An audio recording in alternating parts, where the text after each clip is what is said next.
গুসকরার একজন সাধারণ বিজেপি কর্মী থেকে আউশ গ্রামের বিধায়ক কলিতা মাঝি পেটের তাগিদে বিভিন্ন বাড়িতে মানুষের হাতে হাতে সাহায্য করতেন অর্থ উপার্জনের জন্য। স্বামী পেশায় রাজমিস্ত্রি, একটি সন্তান নিয়ে তার সংসার। বাড়িতে আরো মানুষজন রয়েছেন। সম্প্রতি বিধানসভায় শপথ নিলেন কলিতা। আমি কলিতা মাঝি পশ্চিমবঙ্গ বিধানসভায় সদস্য নির্বাচিত হইয়া ঈশ্বরের নামে শপথ করিতেছি যে বিধি দ্বারা স্থাপিত ভারতের সংবিধানের প্রতি আমি অকৃত্য নিষ্ঠার অনুগত পোষণ করিব। আমি ভারতের সার্বভৌমত্ব অখণ্ডতা রক্ষা করিব। যে কর্তব্যভার আমি গ্রহণ করিতে উদ্যত হয়েছি তা নিষ্ঠাপূর্বক নির্বাহ করব। টানাটানির সংসার চালাতে বাড়ি বাড়ি কাজ করতেন পরিচারিকার। ভোটের প্রচারের মাঝেও বাড়ি বাড়ি গেছেন কাজ করতে। কেন্দ্রীয় স্বরাষ্ট্রমন্ত্রী অমিত শাহ প্রচারে এসে প্রশংসা করেছিলেন গুসকরার কলিতার। औस ग्राम की प्रत्याशी कलिता माझी, वो बंगाल के, कलिता जी के लिए ताली बजाओ जरा। बंगाल के दारुण से दारुण गरीबी में जी रही सभी बहनों के लिए एक आशा का बिंदु है कि हमारा भी प्रतिनिधि विधानसभा में बैठ जाते हैं। আদ্যপান্ত একজন গৃহবধূ। ভোটের ময়দানে নেমে ২৬-এর ভোটে বিজেপির প্রতীকে জয়ী কলিতা মাঝি।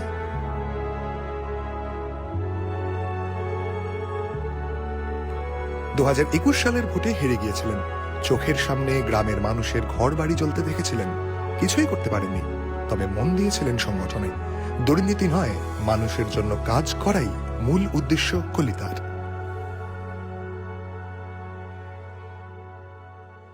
বাড়িতে কখনো সমস্যা হয়েছে, হামলা হয়েছে? হ্যাঁ, 21-এ ভোটে হয়েছিল। তা আমার পাড়ার যে ছেলেরা থাকে, আমার কার্যকর্তা এবং আমার পাড়ার বহু সমর্থক, তারা কিন্তু 21-এ আমার বাড়ির উপরে হামলা করতে দেয় নাই। শুধুই সামনে এখানে একটা দরজা ছিল, ওইটাই গেট ভেঙে হ্যাঁ দিয়েছিল। পৌরসভা ভোটের সময় এটা হয়েছিল। পৌরসভা ভোটে ছিল, বিধানসভা ভোটে হয়েছিল, লোকসভা ভোটে থেকেও। আমি রিসেন্ট এই 26-এ যখন টিকিট পেলাম, টিকিট পাওয়ার সঙ্গে সঙ্গে পাড়ার লোককে কথা বলা বন্ধ করে দেওয়া হলো। পাড়ার লোককে মানে চাপে রেখে যে ওর সঙ্গে মেশা যাবে না, ওর সঙ্গে কথা। পাড়ার লোক তো সব প্রতিনিধি, সবাই তো সবার সঙ্গে মিশেছি, সবাই জানে কেমন আমি, কিন্তু তাদেরকে চাপ দিয়ে কথা বলা বন্ধ করা হয়েছিল তৃণমূল দল থেকে।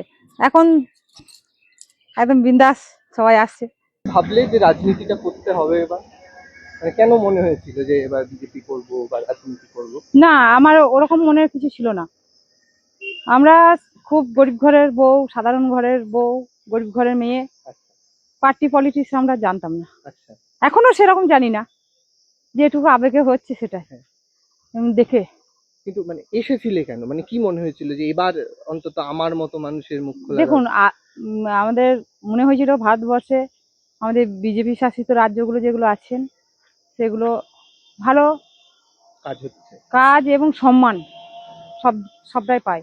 এবং সেই রাজ্যে, যে রাজ্যে বিজেপি আছে, সেই রাজ্যে আমার এই রাজ্যের লোক দিয়ে কাজ করে খাচ্ছে, নিশ্চয়ই সেখানে ভালো পরিষেবা আছে। তা মনে হয়েছিল যে ভারতীয় জনতা পার্টি দলটা সর্বোচ্চ দল, খুব ভালো দল। আমরা এসেছি নরেন্দ্র মোদীকে দেখে। এবং আমি যখন বুথে, তো সেভাবে আসিনি, আমার বুথে সামান্য কার্যকর্তা ছিলাম, মিটিং মিছিলে ডাকতো, যেতাম, এটুকুই। তারপরে 2019 থেকে আমাকে গুসকরা নগরের দায়িত্ব দেয়। সাধারণ সম্পাদিকা ছিলাম 2019-এ। তারপরে আমি তো মাঝে মধ্যেই শুনেছি তৃণমূল ব্যাপক অত্যাচার করতো মহিলাদের উপরে, সাধারণ মানুষের উপরে। সবটাই আছে আমি বলছি। 19-এ ওখানে দায়িত্ব পর 21-এ পরেই টিকিট পেলাম। সে যে ভয়ঙ্কর অবস্থা 21-এ, চোখে না দেখলে সেটা বিশ্বাস করা যায় না। 18টা ঘর, কাঁকড়া গ্রাম, আদিবাসী পাড়া, দাঁড়িয়ে পুড়ছে সকালবেলায় 9টার সময়।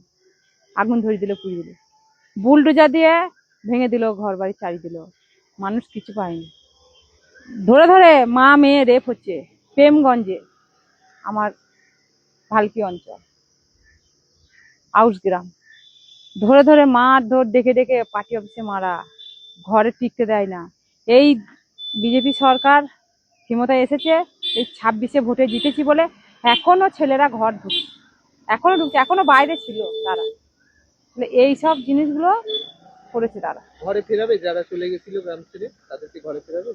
আমি যতটা পেরেছিলাম 21-এই ফেরাইছিলাম। প্রিয়াঙ্কা তেবরিওয়ালা এসেছিল থানায় থানায় যেয়ে, তখন থানায় অভিযোগ নিত, এই যে এত ঘটনা ঘটেছিল থানায় অভিযোগ নিত? থানায় যদি অভিযোগ নিত তাহলে কি আমরা এত মার খেতাম না, এত ঘর ছাড়া হতাম? তখন তো ভয়ে আমাদের যেতেই দিত না ওইদিকে, আর ওরা এত কথা শুনতো না। আচ্ছা, তুমি আমাকে বলো, তুমি যে টাইম থেকে আর কি চলো এগিয়ে যাই আস্তে আস্তে।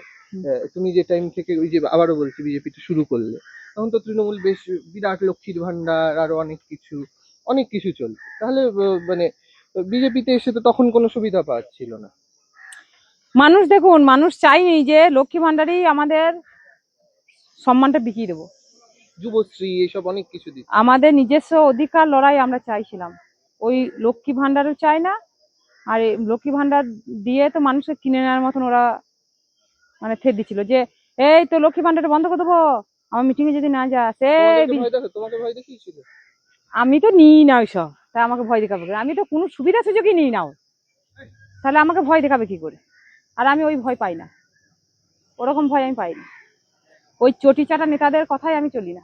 যখন এই যে ভোটের তোমার প্রচার শুরু হলো, তখন এইখানে এসে তাও 2-4টে দেওয়ালে আমি সিপিএম এর দেওয়াল লিখন দেখলাম, তৃণমূলেরও দেখতে পাচ্ছি। এখন বিজেপি তো সেভাবে প্রচারও করতে দেয়নি, লিখতেই দেয়নি দেয়াল, কাউকেই লিখতে দেয়নি। এবং যে দেয়ালটা আমি লিখবো বলছি, আমাদের পার্টিতে আমাদের ইলেকশন কমিশনার একটা গাইডলাইন বেঁধে দিয়েছিল, যে বাড়িটায় যে জায়গায় কাজ করবে সেই জায়গার একটা লিখিত অভিযোগ চাই, মানে সেই বাড়ির লোক যদি আমাদেরকে পারমিশন দেয়, লিখিত পারমিশন চাই, যদি সই করে দেয় যে হ্যাঁ এটা আমি বিজেপিকে দিলাম, তাহলে সেই দেয়ালটা লিখতে পাবো, নাহলে পাবো না, এরকম একটা ছিল। কিন্তু ওরা শাসকের ভয়ে কেউ ভয়ে সই করছিল না। যদি না আসে তাহলে তো আবার অত্যাচার হবে, তোরা বিজেপিকে দেয়াল লিখতে দিয়েছিল। মানুষের একটা ভয়ে ছিল, আতঙ্কই ছিল যে না তাহলে দেয়াল লিখবো না। এত সন্ত্রাস করেছে তৃণমূল, এত অত্যাচার করেছে, মানুষ পাল্টা জবাব দিয়ে দিয়েছে। এসে কত বছর হ্যাঁ। মানে এই যে রাজনীতির ময়দানে এলে, তার আগে তো তুমি বিভিন্ন বাড়িতে মানুষের সাহায্য করতে, মানুষকে, তাদের কি প্রতিক্রিয়া? মানে এক শ্রেণীর মানুষ তো ধরো, এই যে তুমি বলছিলে বাইরে কাজে যায়, তোমার মতো বহু মহিলাকেও বাইরে কাজে যেতে হয়। এই আয়ুষ গ্রামে যে মহিলারা বাইরে কাজ করে বা যারা একদম লোকের বাড়ি বাড়ি সাহায্য করে মানুষকে, তাদের জন্য কিছু ভেবেছো, এবার কিছু করবে? অবশ্যই ভাব, অবশ্যই। এবং আমাদের মোদিজি যে কথা দিয়েছিল, আমাদের এখন মুখ্যমন্ত্রী যে কথা দিয়েছিল, সেটাই 1 তারিখ থেকে চালু হয়ে যাচ্ছে, একদম ঘোষণা করে দিয়েছেন। এবং যতদিন না যারা চাকরি পেয়েছে যুবকরা, ততদিন এই 3000 টাকা করে দেবে। তবে শীঘ্রই আমাদের চাকরির ব্যবস্থা হবে, চাকরিরও শুরু হবে একদম 1 কোটি মানুষের চাকরি প্রধানমন্ত্রী ঘোষণা করেই দিয়েছে। আচ্ছা, আউশ গ্রামের মানুষের জন্য তোমার কি করার পরিকল্পনা রয়েছে? আউশ গ্রামের মানুষ এই দুর্নীতি সরকার থেকে মুক্তি চেয়েছিল, মুক্তি পেয়ে গেছেন। এবং ওরা কেন্দ্র সরকারের প্রকল্প যে যে সংস্থাগুলো ছিল, সব দিক থেকেই বঞ্চিত। আমি চাইবো তাদের কাছে সেইগুলো পৌঁছে দেওয়া। এবং আমার এখানে গুসখারা শহর একটা জায়গা, কিন্তু শহর বলে না কোনো মনে হয় না, মনে হবে গ্রাম। এই তো দেখছেন আমার বাড়ি, গ্রামে বাস করি মনে হয়। আচ্ছা, তুমি বলো, এই যে তৃণমূল আমলে একটা জল জীবন মিশন প্রকল্প, কেন্দ্রের প্রকল্প, সেটা তো গ্রামে গ্রামে জল পৌঁছানোর কথা ছিল সবার বাড়ি, একটাও পৌঁছে নাই। তার জন্যই আন্দোলন, তার জন্যই কথাবার্তা। আমার গ্রামে নাই স্বাস্থ্য কেন্দ্র, নাই শিক্ষা ব্যবস্থা। সকাল থেকে আজকে আমি তো ছিলাম না, আজকে বাড়ি ঢুকেছি, সকাল থেকে কতগুনা চিঠি এসেছে দেখুন স্কুলে। আমরা গরিব ঘরের মেয়েরা কোথায় যাব, কোথায় পাঠাবো আমার ছেলে মেয়েকে? আমি চাইবো আমার নোখালি পড়াশোনা হোক। তাহলে সেইখানে একটা মাস্টার নেই, আমার গার্লসের নেই, বয়েজে নেই। তাহলে এইগুলো মানে দেখতে হবে আগে। ঘুষকরা আমার স্বাস্থ্য কেন্দ্র দেখতে হবে। স্বাস্থ্য কেন্দ্রে লাইট নাই, ভাবতে পারেন এখনকার দিনে লাইট থাকে না। লাইট জ্বলে না? না, লাইন কারেন্ট চলে গেলে টর্চ লাইট জেলে, মোবাইলের টর্চ জেলে চিকিৎসা হচ্ছে। মানে চিন্তা করুন। হাসপাতাল কত দূর এখান থেকে? হাসপাতাল না, এটা স্বাস্থ্য কেন্দ্র আছে। না, হসপিটাল হাসপাতাল কত দূর এখান থেকে?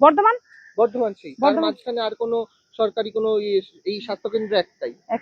আর বন্যগ্রামে একটা হসপিটাল বলে আছে, তো ওখানটা আমার যাওয়া হয় না। এখন কি হাল হয়েছে আমি কার্যকর্তাদের মুখে শুনেছি, সেরকম পরিষেবা পাই না। আচ্ছা, তুমি একটা কথা বলো, রাতারাতি যে এমএলএ হলে, এমএলএ হওয়ার পর রাতারাতি জীবন বদলে গেল? না, আমি যেমন আছি সেরকম। আচ্ছা, এই যে তৃণমূলের যখন এই যে দীর্ঘদিন থাকতে থাকতে তৃণমূলের বহু নেতা নেত্রীরা বিশাল থাকতে থাকতে প্রথম বছর খুব ভালো ছিল, তারপর আস্তে আস্তে এই দুর্নীতি শুরু হলো। কলিতা মাঝিও কি একটা সময় কলিতা এটা হবে না। আমাদের ভারতীয় জনতা পার্টি বিজেপির দল এটা করতে দেবে না। এই সিস্টেম নেই, যে এরকম করবে তাকে দল থেকে গিয়ে বার করে দেবে। আচ্ছা, তোমার সঙ্গে যারা থাকে, ধরো কেউ বললো আমি কলিতাদির সঙ্গে থাকি, আমাকে এই করতে হবে, সেই রকম যদি কেউ কিছু করে তাহলে তার এই সিস্টেমটাই নেই। এই যে ইউনিয়ন বলে না তৃণমূলে, এই ইউনিয়ন ওই ইউনিয়ন, হ্যান ইউনিয়ন ত্যান ইউনিয়ন, এখানকার মালিক ওখানকার মালিক, আমাদের নেই ওইটা। ইউনিয়ন বাজিটাকেও বন্ধ করে দেবে। এখন বন্ধ হয়ে আছে পরিষ্কার। দল যেভাবে সিস্টেমে চালু করবে সেইভাবে চলবে। ওই দাদাগিরি মারাটা হবে না, যে আমার লোক যাচ্ছে দেখে নি সে এটা করে, এটা চলবে না। আচ্ছা, তুমি নিজে যখন এই যে তৃণমূলের এসআইআর চলছে, এসআইআর কে তৃণমূল একটা বিরাট বড় হাতিয়ার করছিল, তুমি ভেবেছিলে, মানে তোমরা তো সবসময় মানুষের পক্ষে দাঁড়াতে চাও, এখনো বলছো, সেই সময়ও তোমরা বলেছো, কিন্তু প্রচার সেইভাবে করতে পারোনি মানুষের কাছে গিয়ে। মনে হয়েছিল জিততে পারবে, মানুষ তোমাদের পক্ষে রায় দেবে? দেখুন, এসআইআর ব্যাপারটা, আমি তো একদম সাধারণ ঘরের, এটা আমার দিক থেকে ভাববার বিষয় নয়, আর আমি ভাবতে পারিও না।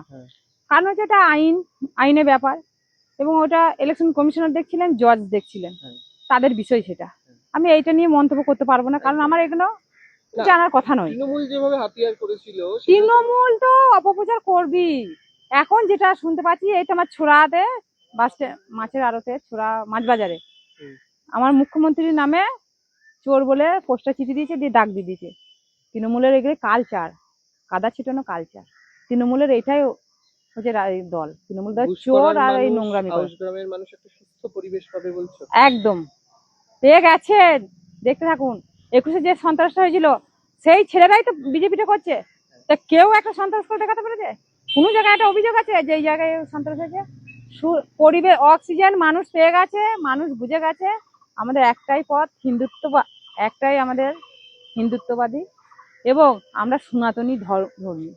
আমরা ওই রোহিঙ্গাদের উপরে আমাদের জাতটা তুলে দিতে পারবো না। আচ্ছা, যদি আউশ গ্রামে তো প্রচুর আদিবাসী সম্প্রদায়ের মানুষ রয়েছে, তাদের জন্য তুমি কি করবে, কি ভাবনা রয়েছে? দেখুন, আদিবাসীরা ওরা আমাদের একটু বোকা হয়, কিন্তু এখনকার দিনে বোকার কেউ নাই। এখন সবাই শিক্ষিত হয়ে গেছে, বুঝতে শিখেছে, জানতে শিখেছে। তাহলে তারা তো সবসময় পেঁচিয়ে আছে। সিপিএম 34 বছর ওদেরকে ব্যবহার করেছে, তৃণমূলও 15 বছর ধরে ব্যবহার করলো। তাহলে ওদের জন্য কি করেছে? না রাস্তা আছে, না জল আছে, না ঘর আছে, না একটা শিক্ষা ব্যবস্থা আছে, না কোনো জায়গায় পরিষেবা পায়। তা আমি ঠিক করেছি যে ওই শ্রেণীর মানুষকে আগে দেখবো, তাদের কষ্টটা তুলে ধরতে হবে সব জায়গায়। এবং তারা আশ্বাস পেয়েছে, ভরসা পেয়েছে যে না, কলিতা দি যখন আমাদের জন্য ভাবে অবশ্যই করবে। তাহলে আমি সেই ভরসার জায়গাটা তৈরি করি। দেখুন, এখন করব বললেই তো হবে না, করে যখন তারা এসে বলবে, সেইটাতে আমার জয়। এখন আমার কিছু জয় নেই। তৃণমূলের থেকে এই যে একটা শ্রেণীকে, আমি পার্টিকুলারই বলছি, মুসলমানদেরকে, মুসলমানরা নিজে বলেছে তাদেরকে দুধের গায়ে হিসেবে ব্যবহার করা হয়েছে, বা তাদেরকে ব্যবহার করা হয়েছে, বা মুখ্যমন্ত্রী স্টেজে উঠে বলেছে একটা কমিউনিটি ঘিরে ধরলে মানুষজন একদম শেষ হয়ে যাবে, বিশেষত হিন্দুদের কথা বলা হয়েছে।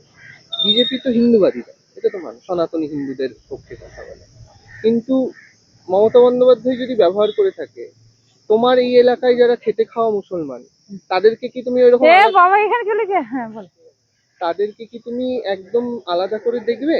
না, আমার দলে দেখুন, যখন কোভিড হয়েছিল 21-এর আগে, তা নরেন্দ্র মোদী কি আলাদা করে ভেবেছিলেন যেটা হিন্দুরা পাবে এটা মুসলমানরা পাবে না? উনি কিন্তু সবার জন্য ভেবেছিলেন। মুসলমানদের মেয়েরাও যে 500 টাকা পেয়েছে, আমার হিন্দু মহিলারাও 500 টাকা পেয়েছে। মুসলমানদের মেয়েরাও উজ্জ্বলা গ্যাস পেয়েছে, আমার হিন্দু ঘরের মারাও উজ্জ্বলা গ্যাস পেয়েছে। মুসলমানদের মারাও যেমনি একটা ওই কোভিডের যে ভ্যাকসিন পেয়েছেন, আমাদের হিন্দু ঘর বলছো বিজেপির কাছে কেউ বিরাট বড় কিছু নয়, ছোট কিছু নয়, সবাই সমান। আর তুমি বাগুস করার মানুষের জন্য সবটুকু দিয়ে কাজ করো। একদম। তুমি তো রাজনীতি বুঝতে না, রাজনীতির এই এখনো বুঝি না, মারপ্যাচ সামলাতে পারবে? এখনো বুঝি না আমি রাজনীতি। তবে আমার যেটা অভিজ্ঞতা, মানুষের সারাতেই সারা, মানুষ যেটা চাইবে সেটা আমি তুলে ধরার চেষ্টা করবো। ওই রাজনীতিতে আমি নাই। বিধানসভায় যে পলিটিক্স করবো, মানুষকে নিয়ে, লোকজনকে নিয়ে পলিটিক্স করবো, এরকম মানসিকতা আমার নেই। আমার চাই মানুষ যেন সিদ্ধারা সুজারকে সামনের সাথে হাঁটতে পারে, নিজের অধিকারটা নিজে যেন বুঝে নেয়। এইটুকু আমার বিধানসভায় লড়াই। যখন শপথ নিলে, হুম। শপথ তো নিলে, হুম। কিন্তু মনে মনে কি চলছিল তখন? দেখুন, মনে মনে তো অনেক কিছু চলে, কারণ হচ্ছে যে ঈশ্বরের দ্বারাই আমি এখানে এসেছি এবং সর্বোচ্চ লিডার হচ্ছে নরেন্দ্র মোদী। তেনার আশীর্বাদে আজকে এই জায়গায়, এবং তেনারা যে আমাকে আশীর্বাদ করেছেন এটাতে গর্বিত যে আমি একটা মাটি থেকে আমাকে এত বড় জায়গা দিতে পারে। পারবে এত বড় লড়াইটা লড়তে? অবশ্যই পারবো। ভগবানের হাত আছে আমার মাথার উপরে, আমি মোদিজিকে ভগবান বলে মনে করি। আর তুমি তো রোজ ভগবানের সেবাও করো, ঈশ্বরের। হ্যাঁ, তা ভগবানের যখন মাথায় হাত আছে আমি অবশ্যই পারবো। অনেক এই লড়াই। ধন্যবাদ কলিতা দি এতটা সময় আমাদেরকে দেওয়ার জন্য। নমস্কার খুব ভালো থেকো। দাদা। এই আমাকে না, ওই আমরা তো ধন্যবাদ, এটা আমার দাদা। আর বল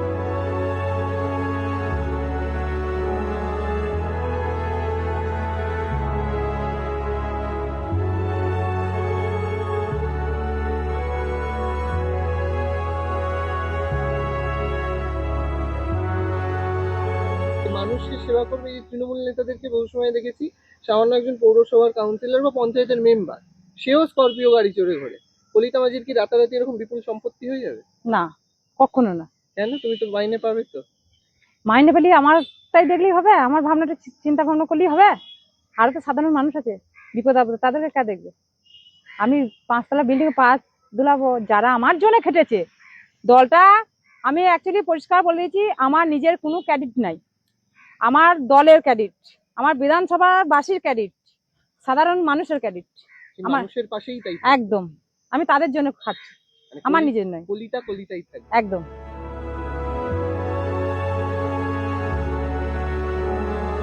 কলিতা বলছেন তিনি রাজনীতির মারপ্যাচ এখনো বোঝেন না। বিধায়ক হয়েছেন ঠিকই, আবার তিনি বলছেন তিনি রাজনীতির মারপ্যাচটা খুব একটা বুঝতেও চান না। তিনি বুঝতে চান মানুষের কাজ করা কিভাবে সম্ভব হবে, কিভাবে আউশ গ্রামের মহিলাদের সুরক্ষা দেওয়া যাবে, কিভাবে আশেপাশের বিদ্যালয়গুলো, কিভাবে স্বাস্থ্যকেন্দ্রগুলোকে আরো উন্নত করা যাবে। আদ্যপ্রান্ত একজন সাধারণ নিম্নবিত্ত পরিবারের মহিলার এই বিধায়ক হয়ে ওঠার গল্পটা বোধহয় আর 5 জন মহিলাকে বিভিন্নভাবে অনুপ্রাণিত করে, এটা সত্যি। কিন্তু কলিতা নিজে বলছেন আমি আদ্যপ্রান্ত যা ছিলাম তাই থাকবো, শুধু মানুষের কাজ করে যাব।